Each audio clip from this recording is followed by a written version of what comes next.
21년간 억울한 감옥살이를 한 사람의 한마디. 2008년 청주 여자교도소로 촬영을 갔을 때였다.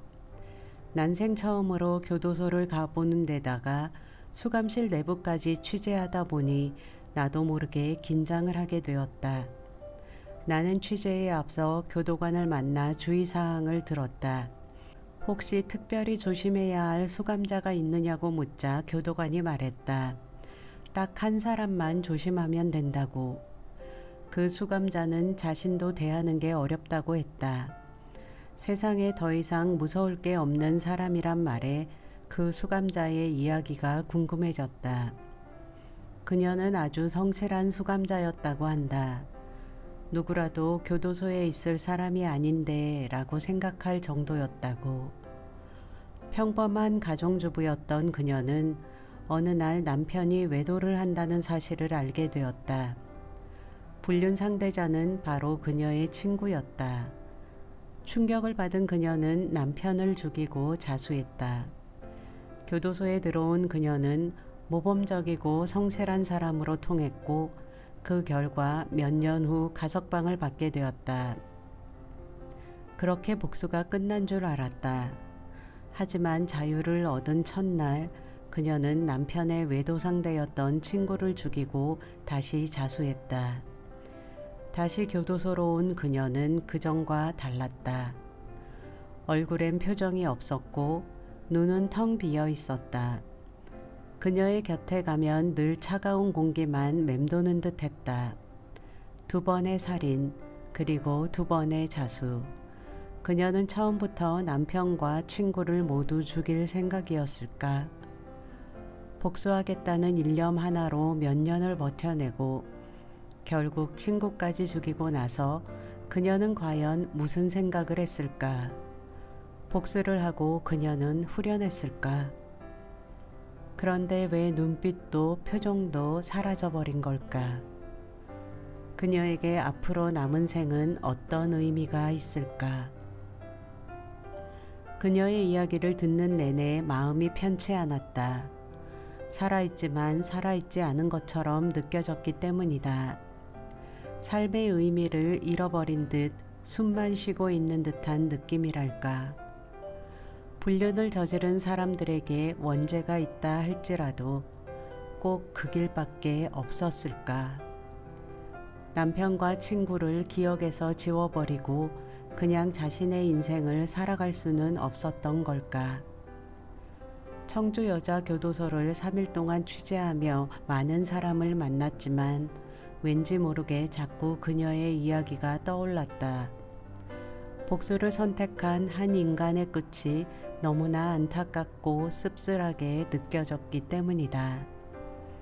그러다 문득 그녀를 다시 떠올리게 된 건 한참 후인 2020년 장동익을 인터뷰하게 되면서였다. 그는 부산 낙동강변 살인사건의 범인이라는 누명을 쓰고 21년간 억울하게 옥살이를 해야만 했다. 사건은 1990년 1월 부산 낙동강 근처에서 한 여성의 시신이 발견되면서 시작되었다.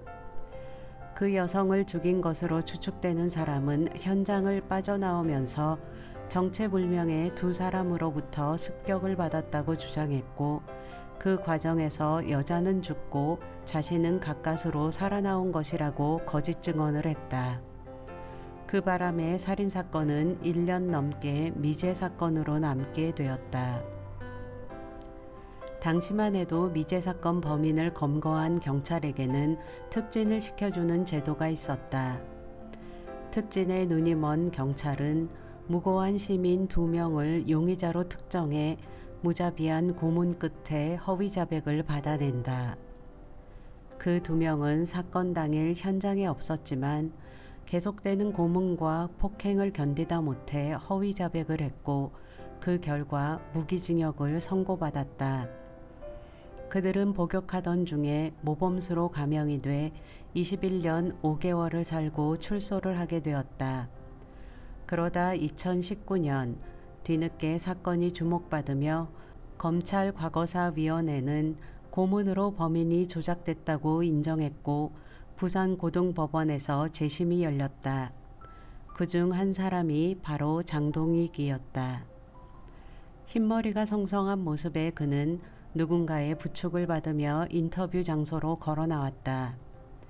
1급 시각장애 판정을 받은 그의 눈동자는 바로 앞에 있는 내가 아닌 다른 곳을 향해 있었다. 앞에 있는 이조차 보지 못하는 사람에게 어떻게 살인자라는 누명을 씌울 수 있단 말인가. 질문을 던져야 하는데 말이 잘 나오지 않아 몇 분 동안 죄송합니다 라는 말만 반복했던 것 같다. 겨우 마음을 가라앉히고 질문을 던졌다. 처음 경찰들이 집에 들이닥쳤을 때가 기억나세요? 그때 제가 33이었고 아내는 29이었습니다. 2살 된 딸도 있었어요. 감옥에 가서 마음을 추슬러 보려고도 했습니다. 하지만 어머니가 면회를 오고 아이를 업은 아내가 면회를 왔다 가면 속이 부서져서 힘들더라고요. 그래서 나중에는 그랬죠. 면회 안 와도 된다. 잘 살고 있으니까 내가 편지하면 답장이나 한 번씩 해줘라. 그래도 제가 나갈 때까지 어머니, 아버지가 살아계셨으면 했는데 어머니는 2003년 11월에 돌아가시고 아버지는 2004년 12월에 돌아가셨습니다. 어머니가 돌아가셨다는 소식을 들었을 때는 정말 모든 게 싫어지더라고요. 어머니가 면회 올 때마다 그랬거든요. 재판 기록을 모두 복사해 둬야겠다. 내가 언젠가 나올 텐데 그때는 진실을 밝혀야 한다. 나중에 알고 보니까 어머니가 그 기록들을 전부 짊어지고서 여기저기 갈 수 있는 곳은 모두 다녔더라고요. 지금도 그 기록이 집에 있는데 재판할 때마다 그걸 가지고 법정에 갑니다. 여기엔 분명히 어머니의 혼이 담겨 있고 어머니와 같이 재판을 진행하는 거다 생각하면서 진실이 밝혀지면 제일 먼저 그 소식을 전하고 싶었던 사람이 어머니이니까요. 분홍색 보자기에 첩첩 쌓여 있는 2000장의 사건 기록은 얼마나 많은 사람들의 손을 거쳤는지 종이 끝이 다 해져 있었다. 결국 그는 2021년 2월 4일 무죄를 선고받았다. 나는 안 죽였어요 라는 말을 했지만 돌아오는 건 매질 뿐이었고 그 후로 무죄를 선고한다는 7글자를 듣기까지는 30년이 걸렸다. 살인 누명을 쓰고 20년 넘게 감옥살이를 한 사람의 마음을 어떻게 짐작할 수 있을까? 언젠가 진실은 밝혀질 거라 믿고 그 희망 하나로 살아왔지만 그러기엔 너무나 긴 세월이었다. 눈에 넣어도 아프지 않을 어린 딸은 어느덧 커서 어른이 되었고 멋진 아빠가 되기를 꿈꾸었던 33세 그는 어느덧 50대가 되었다. 어머니와 아버지는 그가 무죄 판결을 받는 것을 보지 못하고 세상을 떠났다. 왜 하필 나일까? 라는 생각을 수천 번도 더 했다는 그는 재심이 결정되었을 때 그런 생각을 했다고 한다. 놓아야겠다. 용서해야겠다. 마음속에 품고 있어봐야 나 자신이 힘드니까 놔야겠다. 내가 만약 그런 상황에 놓였다면 과연 그처럼 용서하겠다는 결심을 할 수 있었을까? 내가 그를 처음 봤을 때 몇 분 동안 말을 잇지 못했던 건 그의 평온한 표정 때문이었다.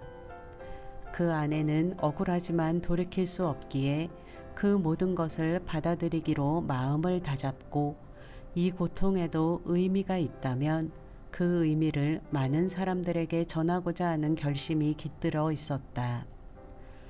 그래서인지 나는 감히 범접할 수 없는 숭고한 결정을 내린 사람을 마주한 기분이 들었다.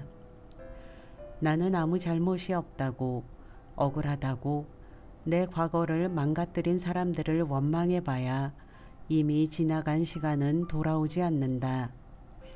하지만 오늘도 그 과거에 매여 나를 이렇게 만든 사람을 원망하며 하루를 망칠지, 아니면 나를 위해 이제 그만 과거를 놓아줄지는 나의 선택에 달려 있다. 그렇게 보자면 용서란 상처받은 내 영혼에게 해줄 수 있는 가장 큰 선물이 아닐까. 진정한 용서는 나를 괴롭힌 사람을 위한 게 절대 아니다. 그 사람이 저지른 짓에 면죄부를 주는 것도 아니다. 그저 장독이기의 말처럼 마음속에 품고 있어 봐야 나 자신이 힘드니까 나를 위해 용서를 선택하는 것이다. 그래서 현명한 사람은 용서를 하되 잊지 않는다고 했다. 그럼에도 도저히 용서할 수 없을 것 같은 일을 겪는다면 나는 과연 그처럼 용서를 택할 수 있을까? 자신이 없다. 제발 그런 일이 나에게 벌어지지 않았으면 좋겠다는 생각을 먼저 하게 된다. 하지만 청주 여자교도소의 그녀처럼 복수로 모든 것을 태워버리고 나를 파괴하고 싶지는 않다. 그렇게 텅 비어 있는 얼굴로 내 생을 마무리하기를 원하지 않는다.